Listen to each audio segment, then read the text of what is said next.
Hey there, it's Miss B again, coming to you from my basement, and today it's my birthday! Anyway, I'm going to talk to you today about oxymoron.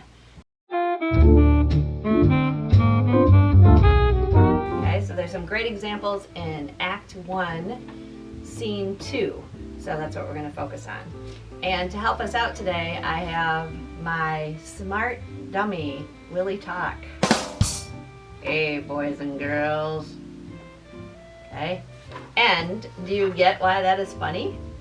If not, watch this video and you'll find out. My smart dummy, Willie Talk, is going to explain oxymoron. So, oxymoron is when two contradictory or opposite words are put together for effect.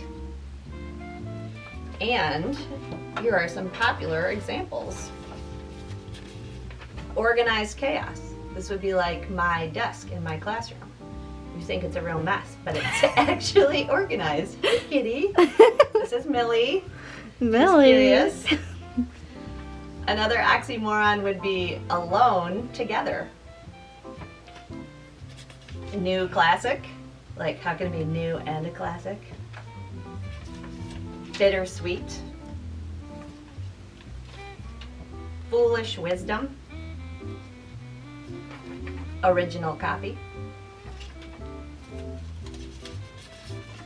Seriously funny. Deafening silence. Accurate rumors. And absolutely unsure. So both of those words, word sets, are two words that have opposite meanings, but when you put them together, they have a stronger effect. So to say you're unsure is one thing, but to say you're absolutely unsure adds a little contradiction and more effect. Okay? Just like a deafening silence. It's kind of like, how can it be deafening and a silence at the same time? But you sort of understand what they mean. It's just for emphasis. Okay? All right. So, my smart dummy, get it? Because he's smart, but he's a dummy. But like a ventriloquist dummy. Yeah, they get it. Move on. Okay, so oxymoron, the word, is actually an oxymoron. I thought you might find that interesting. Paul Clare, I think, and Remy Morse brought this up in class one day. So oxymoron is derived from the Greek word oxys, which means sharp. Like, you're so sharp, you're so smart. And then the second part, moros, means stupid. So oxymoron actually means sharp, stupid, or smart, stupid. All right? And the word oxymoron, therefore, is an oxymoron. Okay? All right, so let's get to Act 1. Oh, it's actually Scene 1, not Scene 2. Sorry, I misspoke earlier. Act 1, Scene 1, lines 171 through 176. This section is full of oxymorons. So that's the plural, oxymorons, or you actually can say oxymora if you want. So here are the lines right here, okay? It says, I gotta get my glasses on. Oh, brawling love, oh, loving hate, oh, anything of nothing first create. Oh, heavy lightness, serious vanity, misshapen chaos of well-seeming form, feather of lead, bright smoke, cold fire, sick health, still waking sleep. Yeah. Okay, so like brawling and love, so fighting and loving, like two opposite ideas paired together. Okay, loving hate, right? It'd be like if you said, I have a loving hatred for my sibling. Okay, anything of nothing, heavy lightness, serious vanity, misshapen chaos of well-seeming form. So something that's misshapen and something that's well-formed. Feather of lead, bright smoke, cold fire, and still waking sleep. So waking and sleep.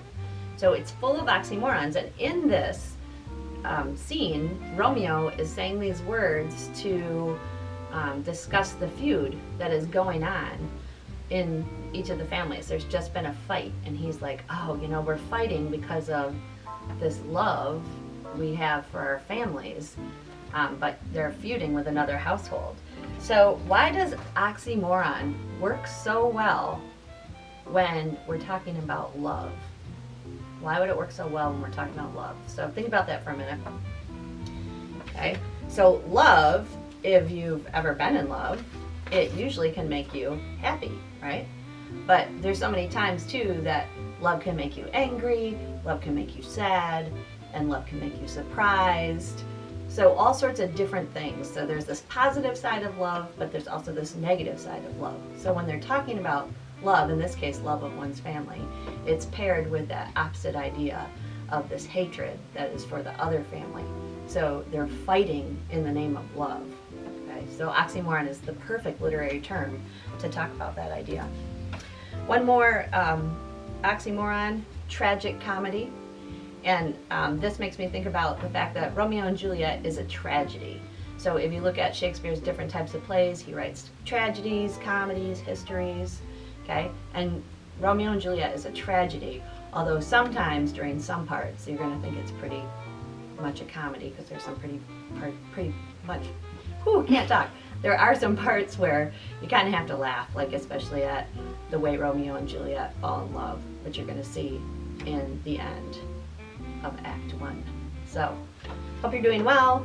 Hope you've enjoyed our lesson on oxymoron with my smart dummy, Willie Talk. And I will be coming back again soon, so stay tuned.